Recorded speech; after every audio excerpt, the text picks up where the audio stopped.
Amigo Jonathan, eso le corresponde, por dos razones. Primeramente, porque es usted joven, valeroso y puede pelear. Todas las fuerzas pueden ser necesarias en el momento final. Además, tiene usted el derecho a destruirlo, puesto que tanto les ha hecho sufrir, a usted y a los suyos. No tema por la señora Mina, yo la cuidaré, si puedo. Soy viejo y mis piernas no me permiten correr ya como antes. Además, no estoy acostumbrado a cabalgar un trecho tan prolongado para perseguir al conde, como puede ser necesario, ni a luchar con armas mortales. Y puedo morir, si es necesario, también como los hombres más jóvenes. Déjenme decirles que lo que deseo es lo siguiente: mientras usted, Lord Godalming y nuestro amigo Jonathan, avanzan con tanta rapidez en su hermosa lancha de vapor, y mientras Jon y Quincy guardan la ribera, donde por casualidad puede haber desembarcado Drácula, voy a llevar a la señora Mina exactamente al territorio del enemigo. Mientras el viejo zorro se encuentra encerrado en su caja, flotando en medio de la corriente del río, donde no puede escapar a tierra, y donde no puede permitirse levantar la cubierta de su caja, debido a que quienes lo transportan lo arrojarían al agua y lo dejarían perecer en ella, debemos seguir la pista recorrida por Jonathan. Desde Bistritz, sobre el Borgo, y tenemos que encontrar el camino hacia el castillo del conde de Drácula.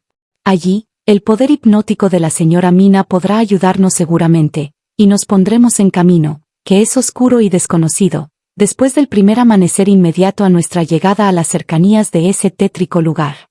Hay mucho que hacer, y otros lugares en que poder santificarse, para que ese nido de víboras sea destruido.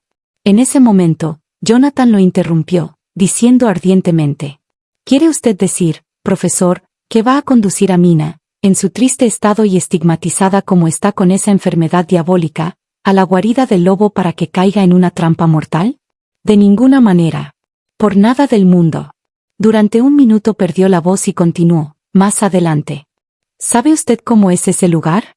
¿Ha visto usted ese terrible antro de infernales infamias, donde la misma luz de la luna está viva y adopta toda clase de formas, y en donde toda partícula de polvo es un embrión de monstruo? ¿Ha sentido usted los labios del vampiro sobre su cuello? Se volvió hacia mí, fijó los ojos en mi frente y levantó los brazos, gritando: Dios mío, ¿qué hemos hecho para que hayas enviado este horror sobre nosotros? Y se desplomó sobre el diván, sintiéndose destrozado. La voz del profesor, con su tono dulce y claro, que parecía vibrar en el aire, nos calmó a todos. Amigo mío, es porque quiero salvar a la señora Mina de ese horror por lo que quiero llevarla allí. Dios no permita que la introduzca en ese lugar. Hay cierto trabajo, un trabajo terrible que hay que hacer allí, y que los ojos de ella no deben ver. Todos los hombres presentes, excepto Jonathan, hemos visto que vamos a tener que hacer antes de que ese lugar quede purificado. Recuerde que nos encontramos en medio de un peligro terrible. Si el conde huye de nosotros esta vez, y hay que tener en cuenta que es fuerte, inteligente y hábil, puede desear dormir durante un siglo, y a su debido tiempo, nuestra querida dama, me tomó de la mano e irá a su lado para acompañarlo, y será como las otras que vio usted, Jonathan. Nos ha descrito usted todo lo referente a sus labios glotones y a sus risas horribles, cuando se llevaban el saco que se movía y que el conde les había arrojado. Usted se estremece, pero es algo que puede suceder. Perdone que le cause tanto dolor, pero es necesario.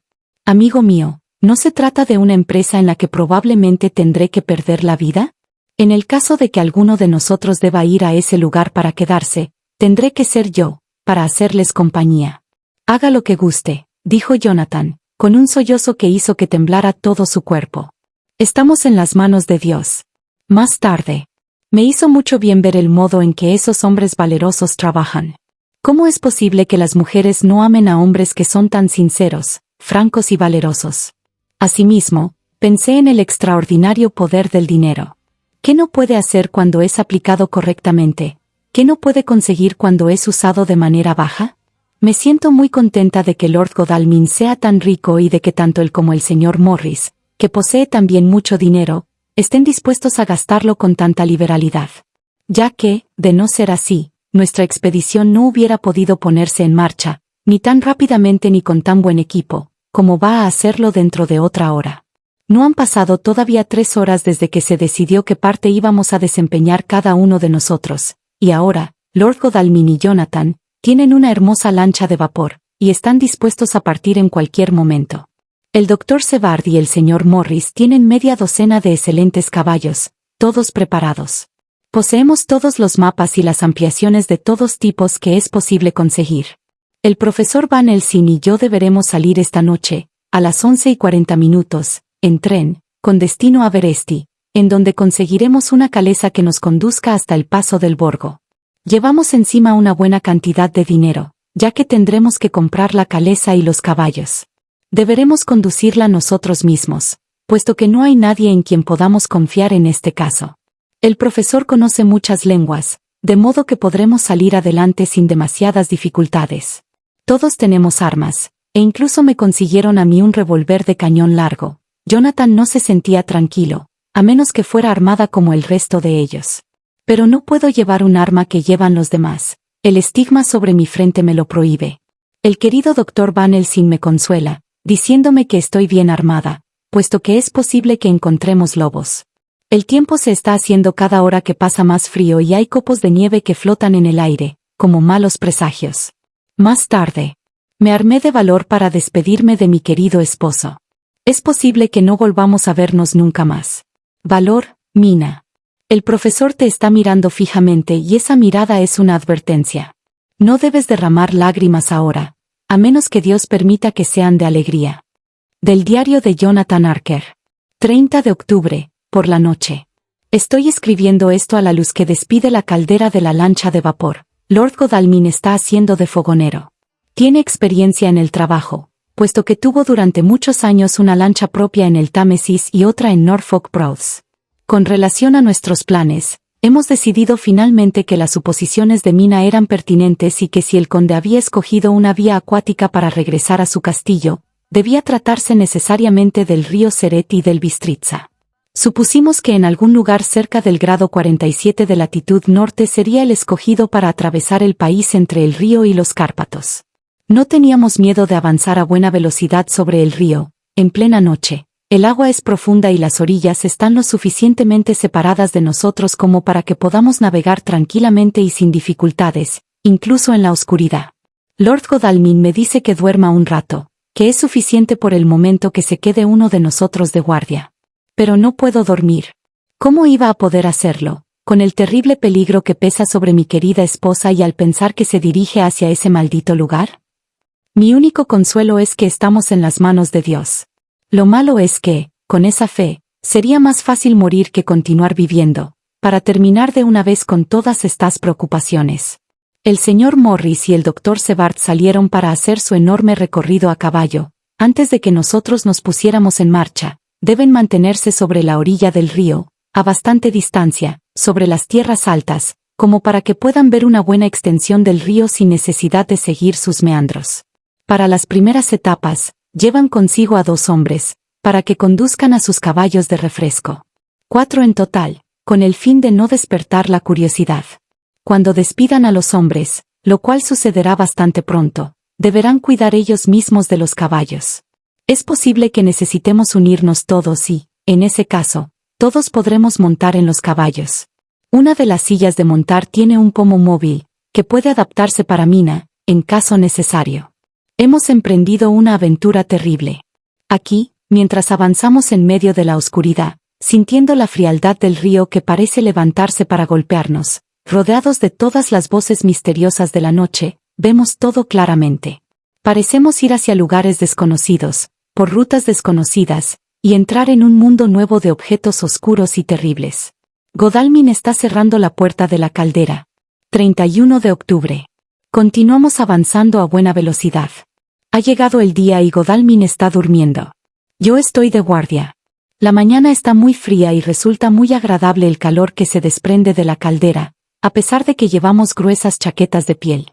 Hasta ahora, solamente hemos pasado a unos cuantos botes abiertos, pero ninguno de ellos tenía a bordo ninguna caja de equipo de ninguna clase, de tamaño aproximado a la que estamos buscando. Los hombres se asustaban siempre que volvimos nuestra lámpara eléctrica hacia ellos, se arrodillaban y oraban. 1 de noviembre, por la noche. No hemos tenido noticias en todo el día ni hemos encontrado nada del tipo que buscamos. Ya hemos pasado Bistritza, y si nos equivocamos en nuestras suposiciones, habremos perdido la oportunidad. Hemos observado todas las embarcaciones, grandes y pequeñas. Esta mañana, temprano, la tripulación de uno de ellos creyó que éramos una nave del gobierno, y nos trató muy bien.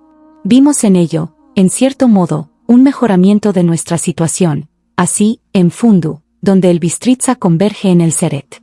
Conseguimos una bandera rumana que ahora llevamos en la proa. Este truco ha tenido éxito en todos los botes que hemos encontrado a continuación. Todos nos han mostrado una gran deferencia y nadie ha objetado nada sobre lo que deseábamos inspeccionar o preguntar. En Fundu no logramos noticias sobre ningún barco semejante, de modo que debió pasar por allí de noche. Siento mucho sueño, el frío me está afectando quizá, y la naturaleza necesita reposar de vez en cuando. Godalming insiste en que él se encargará del primer cuarto de guardia. Dios lo bendiga por todas sus bondades para con Mina y conmigo. 2 de noviembre, por la mañana. El día está muy claro. Mi buen amigo no quiso despertarme. Dijo que hubiera considerado eso como un pecado, ya que estaba dormido pacíficamente y, por el momento, me olvidaba de mis pesares. Me pareció algo desconsiderado el haber dormido tanto tiempo y dejarlo velando durante toda la noche, pero tenía razón. Soy un hombre nuevo esta mañana y, mientras permanezco sentado, viéndolo dormir a él, puedo ocuparme del motor, del timón y de la vigilancia. Siento que mis fuerzas y mis energías se están volviendo a mí. Me pregunto dónde estarán ahora Mina y Van Helsing. Debieron llegar a Beresti aproximadamente al mediodía del miércoles. Necesitarían cierto tiempo para conseguir la calesa y los caballos, de modo que si se habían puesto en marcha, avanzando con rapidez, estarían ya cerca del paso del Borgo. Que Dios los ayude y los cuide. Temo pensar en lo que pueda suceder. Si pudiéramos avanzar con mayor rapidez. Pero no es posible.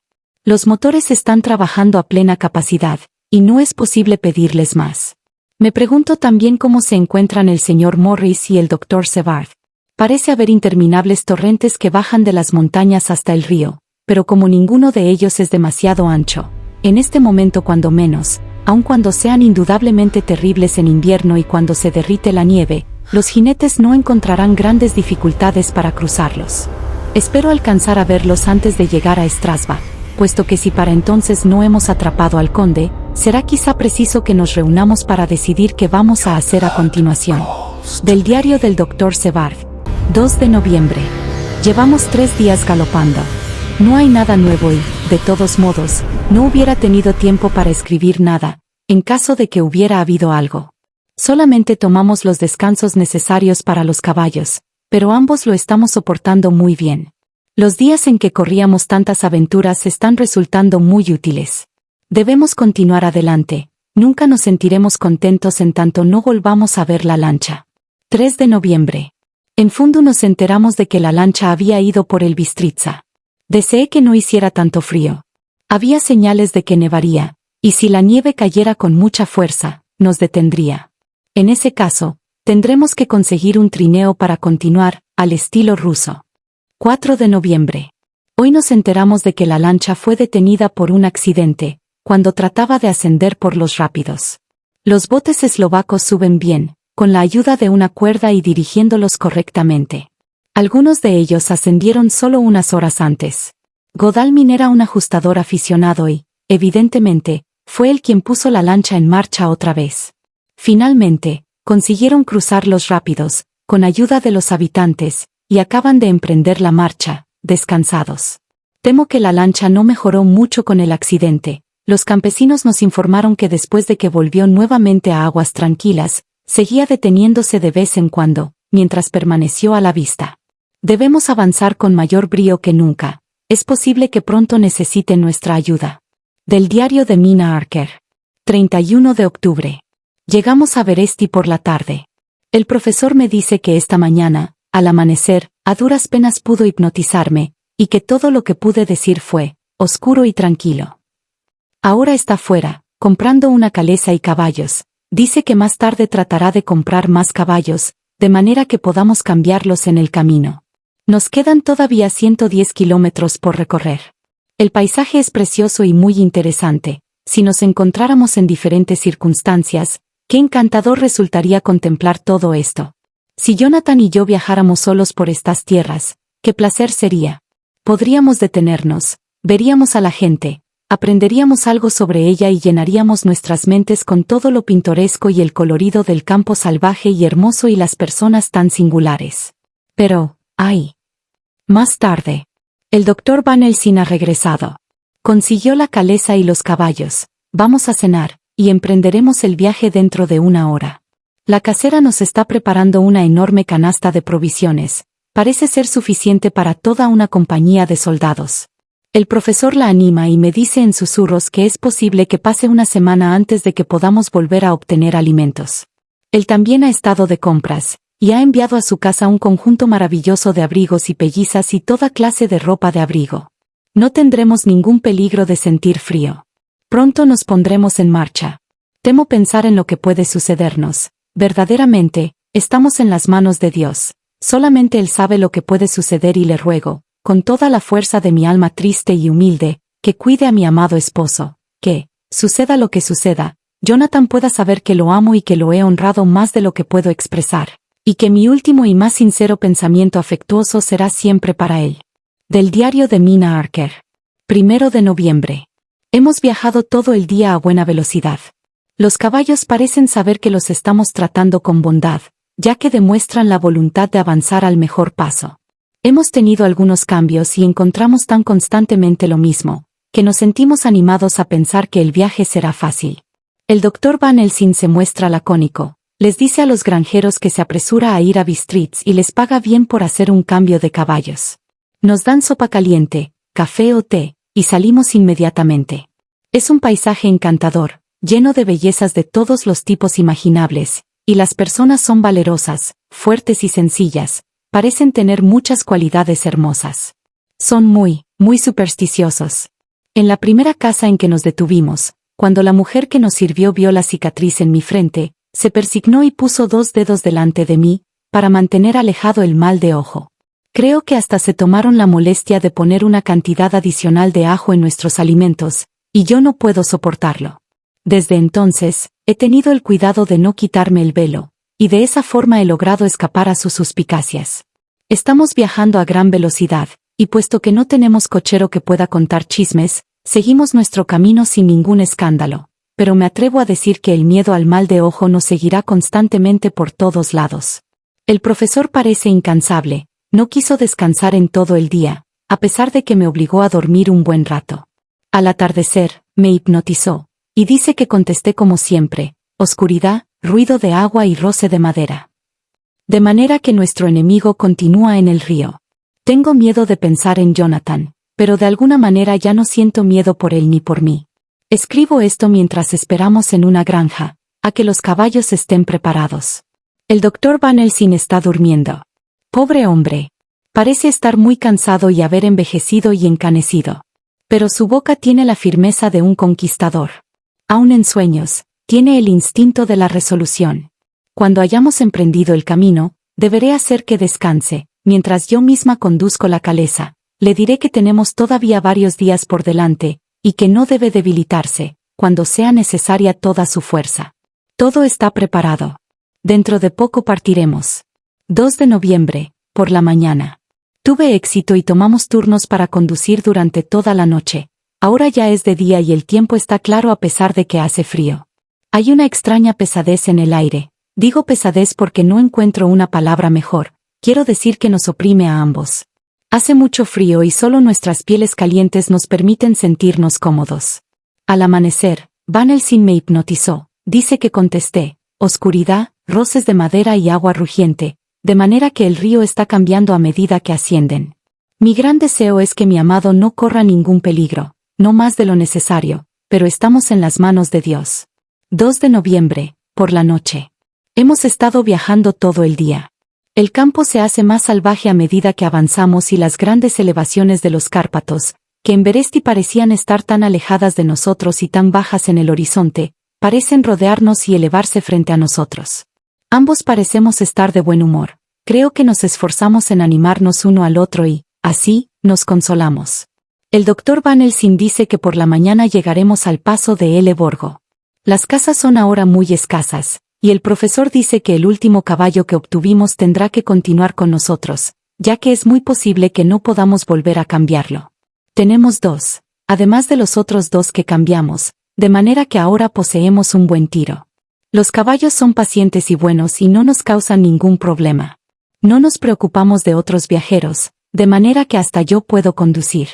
Llegaremos al paso de día, no queremos llegar antes, de manera que vamos con calma y ambos tomamos un largo descanso, por turnos.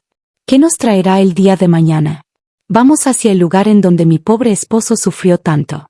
Dios nos permita llegar con bien hasta allí y que Él se digne cuidar a mi esposo y a los que nos son queridos, que se encuentran en un peligro tan mortal. En cuanto a mí, no soy digna de Él. Ay, no estoy limpia ante sus ojos, y así permaneceré hasta que Él se digne permitirme estar ante su presencia, como uno de los que no han provocado su ira. Memorando de Abraham Van Helsing. 4 de noviembre. Esto es para mi antiguo y sincero amigo, el Dr. John Sevard, de Purefle, Londres, en caso de que no lo pueda volver a ver. Es posible que aclare. Es de mañana, y escribo junto al fuego que nos ha mantenido vivos durante toda la noche. La señora Mina me ha ayudado. Hace frío, mucho frío. Tanto, que el cielo gris y pesado está lleno de nieve que, cuando caiga, permanecerá durante todo el invierno, ya que la tierra se está endureciendo para recibirla. Parece haber afectado a la señora Mina. Ha tenido la cabeza tan pesada durante todo el día, que no parece ser la misma. Duerme, duerme y sigue durmiendo. Ella, que es siempre tan vivaz, no ha hecho casi absolutamente nada en todo el día, hasta ha perdido el apetito. No hizo ninguna anotación en su diario, ella que tan fielmente había escrito en cada una de nuestras paradas. Algo me dice que no todo marcha bien. Sin embargo, esta noche está más vivaz. Su largo sueño del día la ha refrescado y restaurado, y ahora está tan dulce y despierta como siempre. Traté de hipnotizarla al amanecer, pero sin obtener ningún resultado positivo. El poder ha ido disminuyendo continuamente, día a día, y esta noche me falló por completo. Bueno, que se haga la voluntad de Dios. Cualquiera que sea y a donde quiera que nos lleve. Ahora, pasemos a lo histórico, ya que la señora Mina no escribió en su diario, debo, en mi laborioso lenguaje antiguo, hacerlo, de manera que ningún día que pasamos quede sin ser registrado. Llegamos al paso del Borgo un poco antes del amanecer, ayer por la mañana. Cuando observé los signos precursores del alba, me preparé a hipnotizarla. Detuvimos la calesa y descendimos, con el fin de que nada nos perturbara. Hice una especie de sofá con pieles, y la señora Mina, después de acostarse, se prestó a la hipnosis, como siempre, pero más lenta y brevemente que nunca. Como antes, su respuesta fue, oscuridad y aguas agitadas. Luego despertó, vivaz y radiante, y continuamos nuestro camino, para llegar pronto al paso. En esta hora y lugar, ella se llenó de un nuevo entusiasmo, un nuevo poder director se manifestó en ella, ya que señaló un camino y dijo: «Este es el camino». «¿Cómo lo sabe?», inquirí. «Por supuesto que lo sé», contestó ella, y al cabo de una pausa añadió: «¿Acaso no viajó por el Jonathan y escribió todo lo relativo a su viaje?». En un principio, pensé que era algo extraño, pero pronto vi que solo podía existir un camino semejante. Es muy poco utilizado, y sumamente diferente del camino real que conduce de Bukovina a Bistritz, que es más amplio y duro y más utilizado. De manera que tomamos ese camino. Encontramos otros caminos, no siempre estábamos seguros de que fueran verdaderos caminos, ya que estaban descuidados y cubiertos de una capa ligera de nieve. Los caballos sabían y solamente ellos. Les dejaba las riendas sueltas y los animales continuaban pacientemente. Una detrás de otra, encontramos todas las cosas que Jonathan anotó en el maravilloso diario que escribió. Luego, proseguimos, durante largas y prolongadas horas. En un principio, le dije a la señora Mina que durmiera, lo intentó y logró hacerlo. Durmió todo el tiempo hasta que, por fin, sentí que las sospechas crecían en mí e intenté despertarla, pero ella continuó durmiendo y no logré despertarla a pesar de que lo intenté. No quise hacerlo con demasiada fuerza por no dañarla, ya que yo sé que ha sufrido mucho y que el sueño, en ocasiones, puede ser muy conveniente para ella. Creo que yo me adormecí, porque, de pronto, me sentí culpable, como si hubiera hecho algo indebido. Me encontré erguido, con las riendas en la mano y los hermosos caballos que trotaban como siempre. Bajé la mirada y vi que la señora Mina continuaba dormida. No falta mucho para el atardecer y, sobre la nieve, la luz del sol riela como si fuera una enorme corriente amarilla, de manera que nosotros proyectamos una larga sombra en donde la montaña se eleva verticalmente. Estamos subiendo y subiendo continuamente y todo es, muy agreste y rocoso. Como si fuera el fin del mundo. Luego, desperté a la señora Mina. Esta vez despertó sin gran dificultad y, luego, traté de hacerla dormir hipnóticamente, pero no lo logré, era como si yo no estuviera allí. Sin embargo, vuelvo a intentarlo repetidamente, hasta que, de pronto, nos encontramos en la oscuridad, de manera que miro a mi alrededor y descubro que el sol se ha ido. La señora Mina se ríe y me vuelvo hacia ella. Ahora está bien despierta y tiene tan buen aspecto como nunca le he visto desde aquella noche en Carfax, cuando entramos por primera vez en la casa del conde. Me siento asombrado e intranquilo, pero está tan vivaz, tierna y solícita conmigo, que olvido todo temor. Enciendo un fuego, ya que trajimos con nosotros una provisión de leña, y ella prepara alimentos mientras yo desato los caballos y los acomodo en la sombra, para alimentarlos. Luego, cuando regresé a la fogata, ella tenía mi cena lista. Fui a ayudarle, pero ella me sonrió y me dijo que ya había comido, que tenía tanta hambre que no había podido esperar. Eso no me agradó, y tengo terribles dudas, pero temo asustarla y no menciono nada al respecto. La señora Mina me ayudó, comí, y luego, nos envolvimos en las pieles y nos acostamos al lado del fuego. Le dije que durmiera y que yo velaría, pero de pronto me olvido de la vigilancia y, cuando súbitamente me acuerdo de que debo hacerlo, la encuentro tendida, inmóvil, pero despierta mirándome con ojos muy brillantes. Esto sucedió 1 o 2 veces y pude dormir hasta la mañana. Cuando desperté, traté de hipnotizarla, pero, a pesar de que ella cerró obedientemente los ojos, no pudo dormirse. El sol se elevó cada vez más y, luego, el sueño llegó a ella, demasiado tarde, fue tan fuerte, que no despertó. Tuve que levantarla y colocarla, dormida, en la calesa, una vez que coloqué en varas a los caballos y lo preparé todo. La señora continúa dormida y su rostro parece más saludable y sonrosado que antes, y eso no me gusta. Tengo miedo, mucho miedo. Tengo miedo de todas las cosas. Hasta de pensar, pero debo continuar mi camino. Lo que nos jugamos es algo de vida o muerte, o más que eso aún, y no debemos vacilar un instante. 5 de noviembre, por la mañana. Permítaseme ser exacto en todo, puesto que, aunque usted y yo hemos visto juntos cosas extrañas, puede comenzar a pensar que yo, Van Helsing, estoy loco, que los muchos horrores y las tensiones tan prolongadas sobre mi sistema nervioso han logrado al fin trastornar mi cerebro. Viajamos todo el día de ayer, acercándonos cada vez más a las montañas y recorriendo un terreno cada vez más agreste y desierto. Hay precipicios gigantescos y amenazadores, muchas cascadas, y la naturaleza parece haber realizado en alguna época su carnaval. La señora Mina sigue durmiendo constantemente, y aunque yo sentí hambre y la satisfice, no logré despertarla, ni siquiera para comer. Comencé a temer que el hechizo fatal del lugar se estuviera apoderando de ella, ya que está manchada con ese bautismo de sangre del vampiro. Bien, me dije a mí mismo, si duerme todo el día, también es seguro que yo no dormiré durante la noche. Mientras viajábamos por el camino áspero, ya que se trataba de un camino antiguo y deteriorado, me dormí. Volví a despertarme con la sensación de culpabilidad y del tiempo transcurrido, y descubrí que la señora Mina continuaba dormida y que el sol estaba muy bajo, pero, en efecto, todo había cambiado. Las amenazadoras montañas parecían más lejanas y nos encontrábamos cerca de la cima de una colina de pendiente muy pronunciada, y en cuya cumbre se encontraba el castillo, tal como Jonathan indicaba en su diario. Inmediatamente me sentí intranquilo y temeroso, debido a que, ahora, para bien o para mal, el fin estaba cercano. Desperté a la señora Mina y traté nuevamente de hipnotizarla, pero no obtuve ningún resultado. Luego, la profunda oscuridad descendió sobre nosotros, porque aún después del ocaso, los cielos reflejaban el sol oculto sobre la nieve y todo estaba sumido, durante algún tiempo, en una gigantesca penumbra. Desenganché los caballos, y les di de comer en el albergue que logré encontrar. Luego, encendí un fuego y, cerca de él, hice que la señora Mina, que ahora estaba más despierta y encantadora que nunca, se sentara cómodamente, entre sus pieles. Preparé la cena, pero ella no quiso comer. Dijo simplemente que no tenía hambre. No la presioné, sabiendo que no lo deseaba, pero yo cené, porque necesitaba estar fuerte por todos.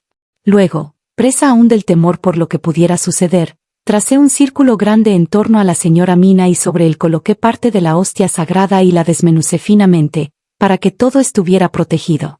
Ella permaneció sentada tranquilamente todo el tiempo, tan tranquila como si estuviera muerta, y empezó a ponerse cada vez más pálida, hasta que tenía casi el mismo color de la nieve. No pronunció palabra alguna, pero cuando me acerqué a ella, se abrazó a mí, y noté que la pobre se estremecía de la cabeza a los pies, con un temblor que era doloroso de ver. A continuación, cuando se tranquilizó un poco, le dije: ¿No quiere usted acercarse al fuego? Deseaba hacer una prueba para saber si le era posible hacerlo. Se levantó obedeciendo, pero, en cuanto dio un paso, se detuvo y permaneció inmóvil, como petrificada. ¿Por qué no continúa?, le pregunté. Ella meneó la cabeza y, retrocediendo, volvió a sentarse en su lugar. Luego, mirándome con los ojos muy abiertos, como los de una persona que acaba de despertar de un sueño, me dijo con sencillez: «No puedo». Y guardó silencio. Me alegró sabiendo que si ella no podía pasar, ninguno de los vampiros, a los que temíamos, podría hacerlo tampoco. Aunque era posible que hubiera peligros para su cuerpo, al menos su alma estaba a salvo. En ese momento, los caballos comenzaron a inquietarse y a tirar de sus riendas, hasta que me acerqué a ellos y los calmé. Cuando sintieron mis manos sobre ellos, relincharon en tono bajo, como de alegría, frotaron sus hocicos en mis manos y permanecieron tranquilos durante un momento. Muchas veces, en el curso de la noche, me levanté y me acerqué a ellos hasta que llegó el momento frío en que toda la naturaleza se encuentra en su punto más bajo de vitalidad, y, todas las veces, mi presencia los calmaba. Al acercarse la hora más fría, el fuego comenzó a extinguirse y me levanté para echarle más leña, debido a que la nieve caía con más fuerza y, con ella, se acercaba una neblina ligera y muy fría. Incluso en la oscuridad hay un resplandor de cierto tipo, como sucede siempre sobre la nieve, y pareció que los copos de nieve y los jirones de niebla tomaban forma de mujeres, vestidas con ropas que se arrastraban por el suelo. Todo parecía muerto, y reinaba un profundo silencio, que solamente interrumpía la agitación de los caballos, que parecían temer que ocurriera lo peor. Comencé a sentir un tremendo miedo, pero entonces me llegó el sentimiento de seguridad, debido al círculo dentro del que me encontraba. Comencé a pensar también que todo era debido a mi imaginación en medio de la noche, a causa del resplandor, de la intranquilidad, de la fatiga y de la terrible ansiedad. Era como si mis recuerdos de las terribles experiencias de Jonathan me engañaran, porque los copos de nieve y la niebla comenzaron a girar en torno a mí, hasta que pude captar una imagen borrosa de aquellas mujeres que lo habían besado. Luego, los caballos se agacharon cada vez más y se lamentaron aterrorizados, como los hombres lo hacen en medio del dolor. Hasta la locura del temor les fue negada, de manera que pudieran alejarse. Sentí temor por mi querida señora Mina, cuando aquellas extrañas figuras se acercaron y me rodearon. La miré, pero ella permaneció sentada tranquila, sonriéndome. Cuando me acerqué al fuego para echarle más leña, me cogió una mano y me retuvo. Luego, susurró, con una voz que uno escucha en sueños, sumamente baja: «No, no, no salga. Aquí está seguro». Me volví hacia ella y le dije, mirándola a los ojos: «Pero, ¿y usted? Es por usted por quien temo». Al oír eso, se echó a reír, con una risa ronca e irreal, y dijo: «¿Teme por mí? ¿Por qué teme por mí? Nadie en todo el mundo está mejor protegido contra ellos que yo». Y mientras me preguntaba el significado de sus palabras, una ráfaga de viento hizo que la llama se elevara y vi la cicatriz roja en su frente. Luego lo comprendí. Y si no lo hubiera comprendido entonces, pronto lo hubiera hecho, gracias a las figuras de niebla y nieve que giraban y que se acercaban, pero manteniéndose lejos del círculo sagrado. Luego, comenzaron a materializarse, hasta que, si Dios no se hubiera llevado mi cordura, porque lo vi con mis propios ojos, estuvieron ante mí, en carne y hueso, las mismas 3 mujeres que Jonathan vio en la habitación, cuando le besaron la garganta. Yo conocía las imágenes que giraban, los ojos brillantes y duros, las dentaduras blancas, el color sonrosado y los labios voluptuosos. Le sonreían continuamente a la pobre señora Mina, y al resonar sus risas en el silencio de la noche, agitaban los brazos y la señalaban, hablando con las voces resonantes y dulces de las que Jonathan había dicho que eran insoportablemente dulces, como cristalinas. «Ven, hermana. Ven con nosotras. Ven, ven». le decían. Lleno de temor, me volví hacia mi pobre señora Mina y mi corazón se elevó como una llama, lleno de gozo, porque, el terror que se reflejaba en sus dulces ojos y la repulsión y el horror, hacían comprender a mi corazón que aún había esperanzas. Gracias sean dadas a Dios porque no era aún una de ellas. Cogí uno de los leños de la fogata, que estaba cerca de mí, y, sosteniendo parte de la hostia, avancé hacia ellas. Se alejaron de mí y se rieron a carcajadas, de manera ronca y horrible. Alimenté el fuego y no les tuve miedo, porque sabía que estábamos seguros dentro de nuestro círculo protector. No podían acercárseme, mientras estuviera armado en esa forma, ni a la señora Mina, en tanto permaneciera dentro del círculo, que ella no podía abandonar, y en el que las otras no podían entrar. Los caballos habían dejado de gemir y permanecían inmóviles echados en el suelo. La nieve caía suavemente sobre ellos, hasta que se pusieron blancos. Supe que, para los pobres animales, no existía un terror mayor. Permanecimos así hasta que el rojo color del amanecer comenzó a vislumbrarse en medio de la nieve sombría. Me sentía desolado y temeroso, lleno de presentimientos y terrores, pero cuando el hermoso sol comenzó a ascender por el horizonte, la vida volvió a mí. Al aparecer el alba, las figuras horribles se derritieron en medio de la niebla y la nieve que giraba. Las capas de neblina transparente se alejaron hacia el castillo y se perdieron. Instintivamente, al llegar la aurora, me volví hacia la señora Mina, para tratar de hipnotizarla, pero vi que se había quedado repentina y profundamente dormida, y no pude despertarla. Traté de hipnotizarla dormida, pero no me dio ninguna respuesta en absoluto, y el sol salió. Tengo todavía miedo de moverme. He hecho fuego y he ido a ver a los caballos. Todos están muertos.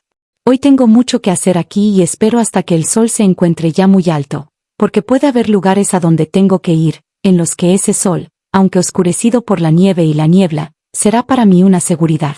Voy a fortalecerme con el desayuno, y después, voy a ocuparme de mi terrible trabajo.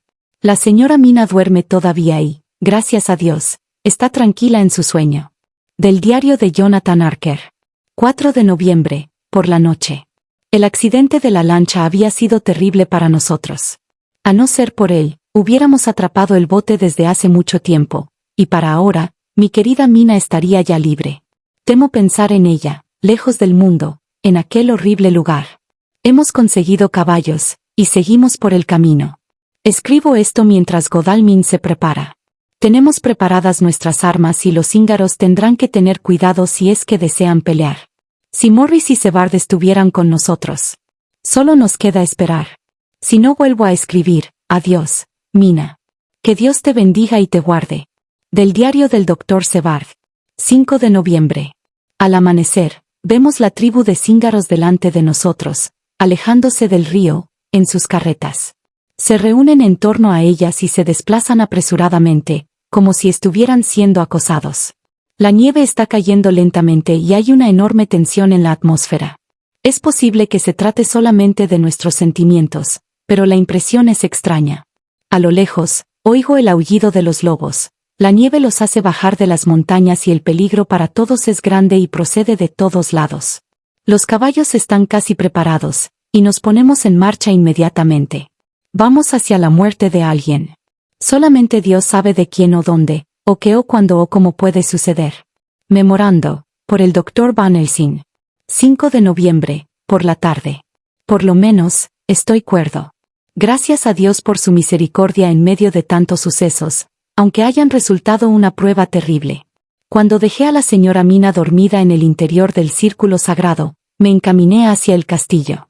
El martillo de herrero que llevaba en la caleza desde Beresti me ha sido útil. Aunque las puertas estaban abiertas, las hice salir de sus goznes oxidados, para evitar que algún intento maligno o la mala suerte pudieran cerrarlas de tal modo que una vez dentro no pudiera volver a salir.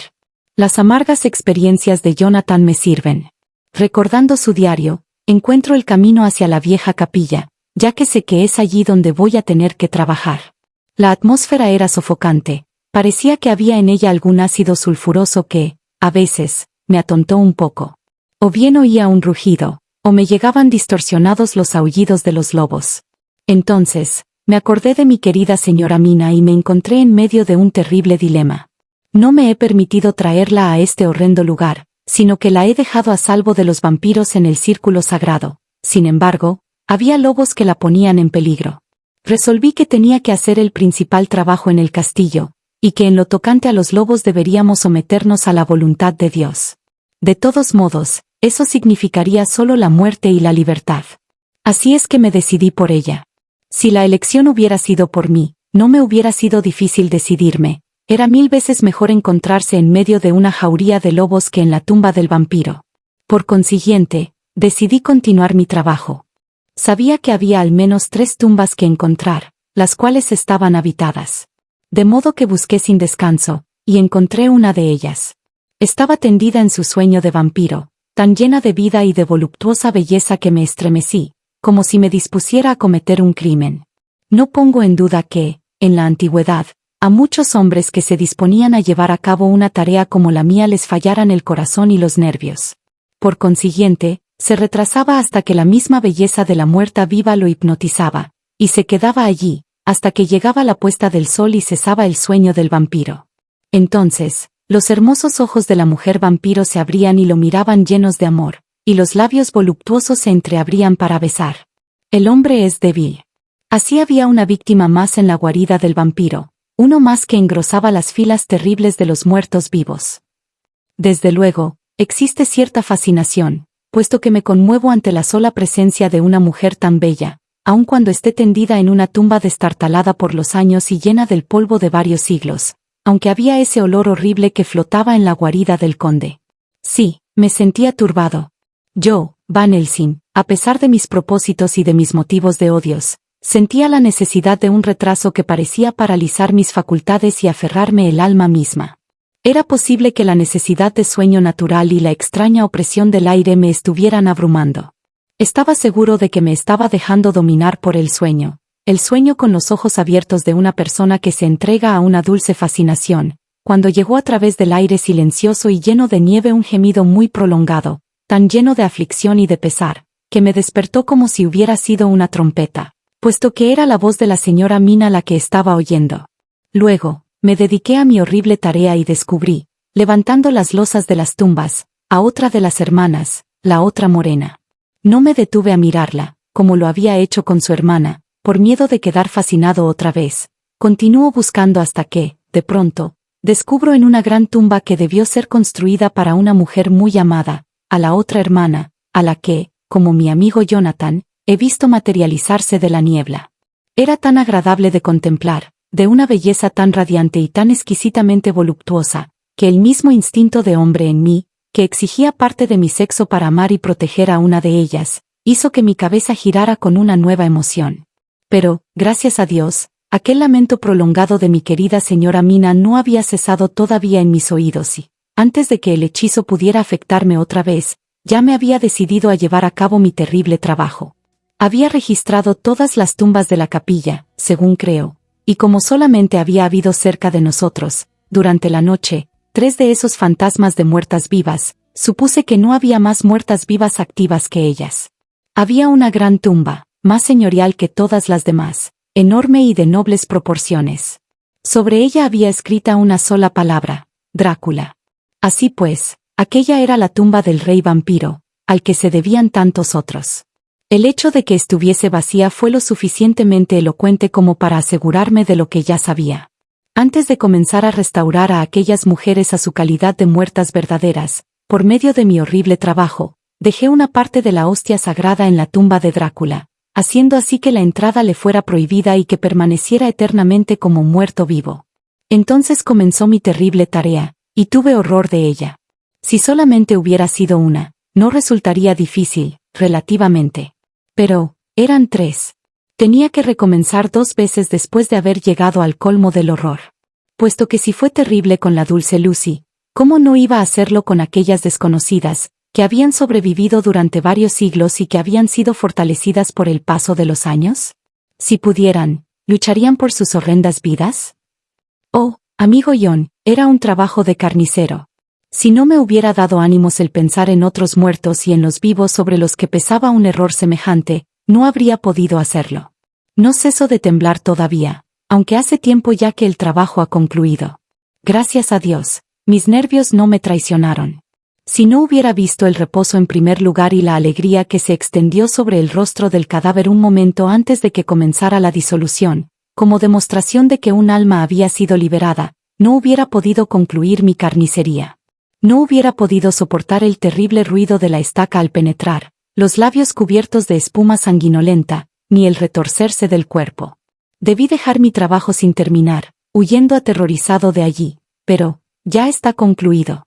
Y en cuanto a las pobres almas, puedo ahora sentir lástima por ellas y derramar lágrimas, puesto que vi la paz que se extendía sobre sus rostros, antes de desaparecer. Puesto que, amigo John, apenas había cortado con mi cuchillo la cabeza de todas ellas, cuando los cuerpos comenzaron a desintegrarse hasta convertirse en el polvo natural, como si la muerte que debía haberse producido varios siglos antes, se hubiera finalmente establecido con firmeza, proclamando, «Aquí estoy». Antes de salir del castillo, cerré las puertas de tal modo, que nunca volviera a poder entrar el conde como muerto vivo.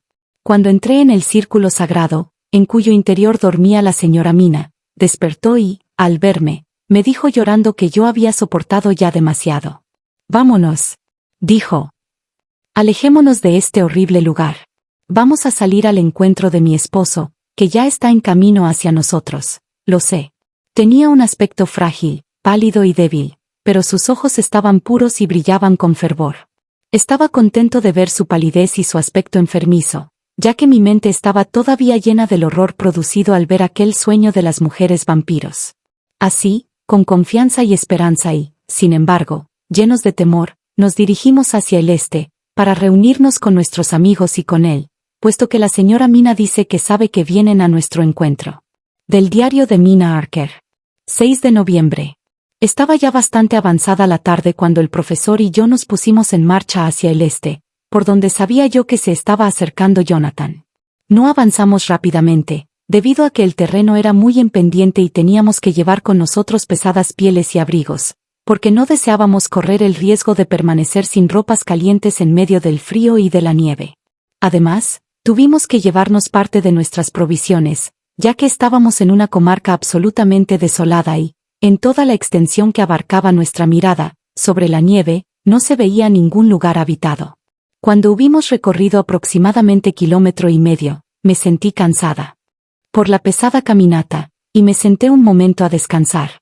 Entonces, miramos atrás y vimos el lugar en que el altivo castillo de Drácula destacaba contra el cielo, debido a que estábamos en un lugar tan bajo con respecto a la colina sobre la que se levantaba, que los Cárpatos se encontraban muy lejos detrás de él. Lo vimos en toda su grandeza, casi pendiente sobre un precipicio enorme, y parecía que había una gran separación entre la cima y las otras montañas que lo rodeaban por todos lados. Alcanzábamos a oír el aullido distante de los lobos. Estaban muy lejos, pero el sonido, aunque amortiguado por la nieve, era horripilante. Comprendí por el modo en que el profesor Van Helsing estaba mirando a nuestro alrededor, que estaba buscando un punto estratégico en donde estaríamos menos expuestos en caso de ataque. El camino real continuaba hacia abajo y podíamos verlo a pesar de la nieve que lo cubría. Al cabo de un momento, el profesor me hizo señas y, levantándome, me dirigí hacia él. Había encontrado un lugar magnífico, una especie de hueco natural en una roca, con una entrada semejante a una puerta, entre 2 peñascos. Me tomó de la mano y me hizo entrar. «Vea», me dijo. «Aquí estará usted a salvo, y si los lobos se acercan, podrá recibirlos uno por uno». Llevó al interior todas nuestras pieles y me preparó un lecho cómodo. Luego, sacó algunas provisiones y me obligó a consumirlas. Pero no podía comer, e incluso el tratar de hacerlo me resultaba repulsivo. Aunque me hubiera gustado mucho poder complacerlo, no pude hacerlo. Pareció muy entristecido. Sin embargo, no me hizo ningún reproche. Sacó de su estuche sus anteojos y permaneció en la parte más alta de la roca, examinando cuidadosamente el horizonte. Repentinamente, gritó: «Mire, señora Mina. Mire, mire». Me puse en pie de un salto y ascendí a la roca, deteniéndome a su lado, me tendió los anteojos y señaló con el dedo. La nieve caía con mayor fuerza y giraba en torno nuestro con furia, debido a que se había desatado un viento muy fuerte. Sin embargo, había veces en que la ventisca se calmaba un poco y lograba ver una gran extensión de terreno. Desde la altura en que nos encontrábamos, era posible ver a gran distancia y, a lo lejos, Más allá de la blanca capa de nieve, el río que avanzaba formando meandros, como una cinta negra, justamente frente a nosotros y no muy lejos, en realidad tan cerca, que me sorprendió que no los hubiéramos visto antes. Avanzaba un grupo de hombres montados a caballo, que se apresuraban todo lo que podían. En medio de ellos llevaban una carreta, un vehículo largo que se bamboleaba de un lado a otro, como la cola de un perro, cuando pasaba sobre alguna desigualdad del terreno. En contraste con la nieve, tal y como aparecían, comprendí por sus ropas que debía tratarse de campesinos o de guanos. Sobre la carreta había una gran caja cuadrada, y sentí que mi corazón comenzaba a latir fuertemente debido a que presentía que el fin estaba cercano. La noche se iba acercando ya, y sabía perfectamente que, a la puesta del sol, la cosa que estaba encerrada en aquella caja podría salir y, tomando alguna de las formas que estaban en su poder, eludir la persecución. Aterrorizada, me volví hacia el profesor y vi consternada que ya no estaba a mi lado. Un instante después lo vi debajo de mí. Alrededor de la roca había trazado un círculo, semejante al que había servido la noche anterior para protegernos. Cuando lo terminó, se puso otra vez a mi lado, diciendo: «Al menos estará usted aquí a salvo de él». Me tomó los anteojos de las manos, y al siguiente momento de calma recorrió con la mirada todo el terreno que se extendía a nuestros pies. «Vea», dijo, «se acercan rápidamente, espoleando los caballos y avanzando tan velozmente como el camino se lo permite». Hizo una pausa y, un instante después, continuó, con voz hueca: «Se están apresurando a causa de que está cerca la puesta del sol. Es posible que lleguemos demasiado tarde. Que se haga la voluntad del Señor». Volvió a caer otra vez la nieve con fuerza, y todo el paisaje desapareció. Sin embargo, pronto se calmó y, una vez más, el profesor escudriñó la llanura con ayuda de sus anteojos. Luego, gritó repentinamente: «Mire, mire, mire, vea». Dos jinetes lo siguen rápidamente, procedentes del sur. Deben ser Quincy y John. Tome los anteojos. Mire antes de que la nieve nos impida ver otra vez. Tomé los anteojos y miré. Los dos hombres podían ser el señor Morris y el doctor Sevard. En todo caso, estuve segura de que ninguno de ellos era Jonathan. Al mismo tiempo, sabía que Jonathan no se encontraba lejos. Mirando en torno mío, vi al norte del grupo que se acercaban otros dos hombres, que galopaban a toda la velocidad que podían desarrollar sus monturas. Comprendí que uno de ellos era Jonathan y, por supuesto, supuse que el otro debía ser Lord Godalming. Ellos también estaban persiguiendo al grupo de la carreta. Cuando se lo dije al profesor, saltó de alegría, como un escolar y, después de mirar atentamente, hasta que otra ventisca de nieve hizo que toda visión fuera imposible, preparó su Winchester, colocándolo sobre uno de los peñascos, preparado para disparar. «Están convergiendo todos», dijo. «Cuando llegue el momento, tendremos gitanos por todos lados». Saqué mi revólver y lo mantuve a punto de disparar, ya que, mientras hablábamos, el aullido de los lobos sonó mucho más cerca. Cuando la tormenta de nieve se calmó un poco, volvimos a mirar. Era extraño ver la nieve que caía con tanta fuerza en el lugar en que nosotros nos encontrábamos y, un poco más allá, ver brillar el sol, cada vez con mayor intensidad, acercándose cada vez más a la línea de montañas. Al mirar en torno nuestro, pude ver manchas que se desplazaban sobre la nieve, solas, en parejas o en tríos y en grandes números. Los lobos se estaban reuniendo para atacar a sus presas. Cada instante que pasaba parecía una eternidad, mientras esperábamos. El viento se hizo de pronto más fuerte y la nieve caía con furia, girando sobre nosotros sin descanso. A veces no llegábamos a ver ni siquiera a la distancia de nuestros brazos extendidos, pero en otros momentos, el aire se aclaraba y nuestra mirada abarcaba todo el paisaje. Durante los últimos tiempos nos habíamos acostumbrado tanto a esperar la salida y la puesta del sol, que sabíamos exactamente cuándo iba a producirse. No faltaba mucho para el ocaso. Era difícil creer que, de acuerdo con nuestros relojes, hacía menos de una hora que estábamos sobre aquella roca, esperando, mientras los tres grupos de jinetes convergían sobre nosotros. El viento se fue haciendo cada vez más fuerte y soplaba de manera más regular desde el norte. Parecía que las nubes cargadas de nieve se habían alejado de nosotros, porque había cesado, salvo copos ocasionales. Resultaba bastante extraño que los perseguidos no se percataran de que eran perseguidos, o que no se preocuparan en absoluto de ello. Sin embargo, parecían apresurarse cada vez más, mientras el sol descendía sobre las cumbres de las montañas. Se iban acercando. El profesor y yo nos agazapamos detrás de una roca y mantuvimos nuestras armas preparadas para disparar. Comprendí que estaba firmemente determinado a no dejar que pasaran. Ninguno de ellos se había dado cuenta de nuestra presencia. Repentinamente, dos voces gritaron con fuerza. ¡Alto!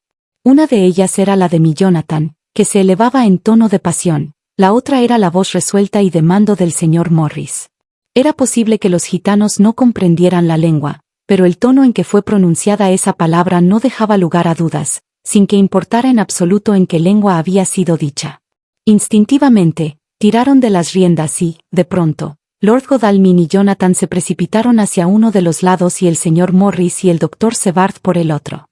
El líder de los gitanos, un tipo de aspecto impresionante que montaba a caballo como un centauro, les hizo un gesto, ordenándoles retroceder y, con voz furiosa, les dio a sus compañeros orden de entrar en acción. Espolearon a los caballos que se lanzaron hacia adelante, pero los 4 jinetes levantaron sus rifles Winchester, de una manera inequívoca, les dieron la orden de detenerse. En ese mismo instante, el doctor Van Helsing y yo nos pusimos en pie detrás de las rocas y apuntamos a los gitanos con nuestras armas. Viendo que estaban rodeados, los hombres tiraron de las riendas y se detuvieron.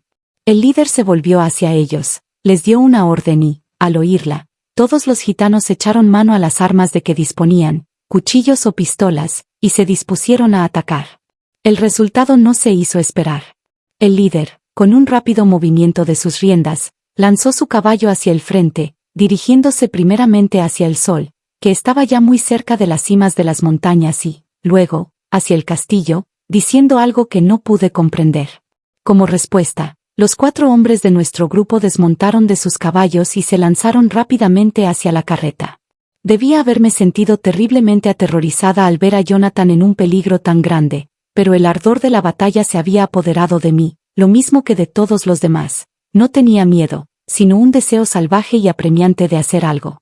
Viendo el rápido movimiento de nuestros amigos, el líder de los gitanos dio una orden y sus hombres se formaron instantáneamente en torno a la carreta, en una formación un tanto indisciplinada, empujándose y estorbándose unos a otros, en su afán por ejecutar la orden con rapidez. En medio de ellos, alcancé a ver a Jonathan que se abría paso por un lado hacia la carreta, mientras el señor Morris lo hacía por el otro. Era evidente que tenían prisa por llevar a cabo su tarea antes de que se pusiera el sol. Nada parecía poder detenerlos o impedirles el paso, ni las armas que les apuntaban, ni los cuchillos de los gitanos que estaban formados frente a ellos, ni siquiera los aullidos de los lobos a sus espaldas parecieron atraer su atención. La impetuosidad de Jonathan y la firmeza aparente de sus intenciones parecieron abrumar a los hombres que se encontraban frente a él, puesto que, instintivamente, retrocedieron y lo dejaron pasar. Un instante después, subió a la carreta y, con una fuerza que parecía increíble, levantó la caja y la lanzó al suelo, sobre las ruedas. Mientras tanto, el señor Morris había tenido que usar la fuerza para atravesar el círculo de gitanos. Durante todo el tiempo en que había estado observando angustiada a Jonathan, vi con el rabillo del ojo a Quincy que avanzaba, luchando desesperadamente entre los cuchillos de los gitanos que brillaban al sol y se introducían en sus carnes.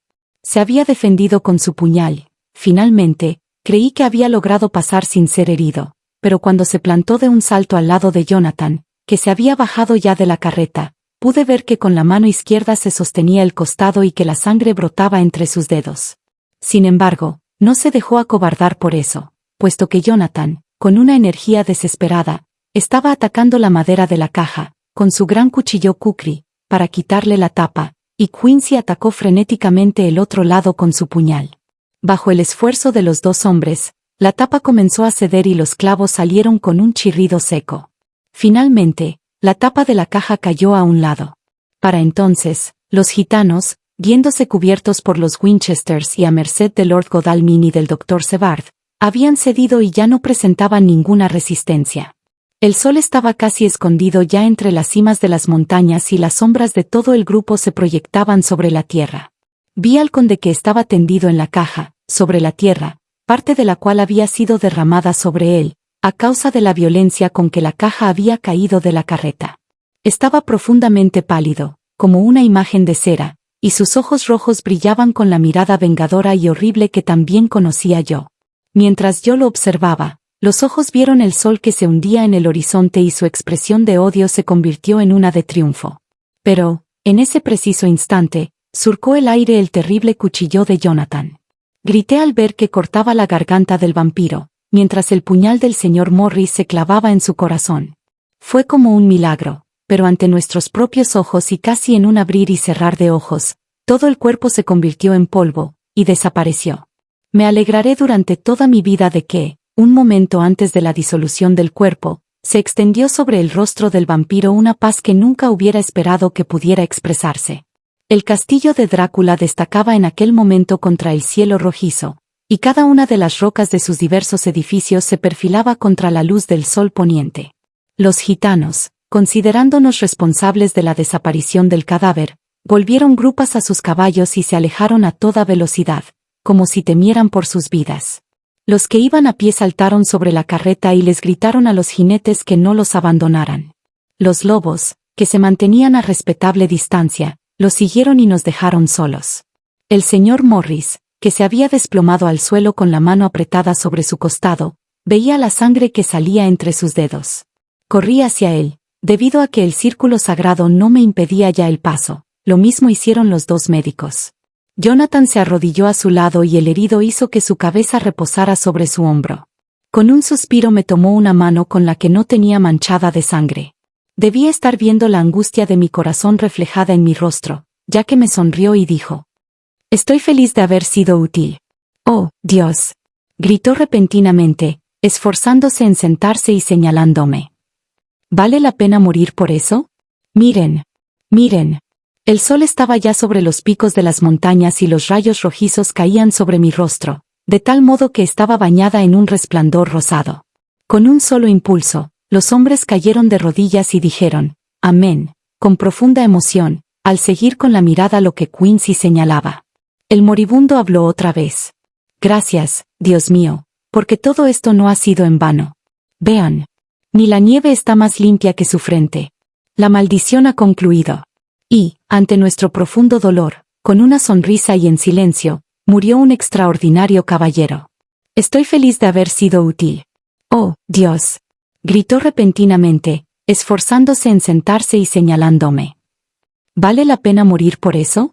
Miren, miren». El sol estaba ya sobre los picos de las montañas y los rayos rojizos caían sobre mi rostro, de tal modo que estaba bañada en un resplandor rosado. Con un solo impulso, los hombres cayeron de rodillas y dijeron: «Amén», con profunda emoción, al seguir con la mirada lo que Quincy señalaba. El moribundo habló otra vez. «Gracias, Dios mío, porque todo esto no ha sido en vano. Vean. Ni la nieve está más limpia que su frente. La maldición ha concluido». Y, ante nuestro profundo dolor, con una sonrisa y en silencio, murió un extraordinario caballero. Nota.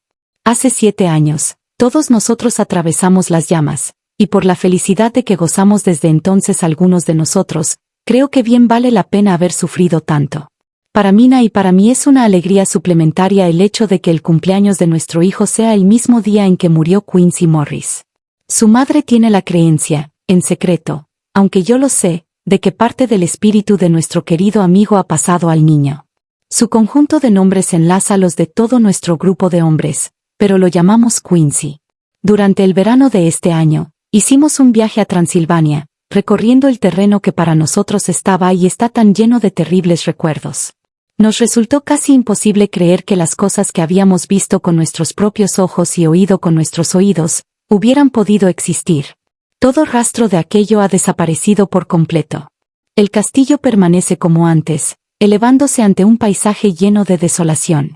Cuando volvimos a casa, hablamos de los viejos tiempos, que podíamos recordar sin sentir desesperación, puesto que tanto Godalming como Sebart son felices en sus matrimonios. Saqué los papeles de la caja fuerte en que se han encontrado guardados desde nuestro regreso, hace tanto tiempo. Nos sorprendimos al ver que todo el conjunto de papeles que componen la totalidad de los registros, no puede decirse que constituyan un auténtico documento, solamente son un montón de papeles mecanografiados, con excepción de las últimas notas tomadas por Mina, por el Dr. Sebard y por mí mismo, así como el memorando del Dr. Van Helsing. No podemos pedirle a nadie, ni aunque lo deseemos, aceptar ese montón de papeles como prueba de una historia tan terrible. Van Helsing resumió todo cuando dijo, teniendo a nuestro hijito sobre sus rodillas. No necesitamos pruebas. No le pedimos a nadie que nos crea. Este muchacho sabrá alguna vez lo valerosa y extraordinaria que es su madre. Ahora, ya conoce su dulzura y su cariño. Más adelante, comprenderá cómo la amaban algunos hombres, que tanto arriesgaron por su bien. Jonathan Archer. Gracias por escuchar el audiolibro Drácula hasta el final. No olviden suscribirse para más.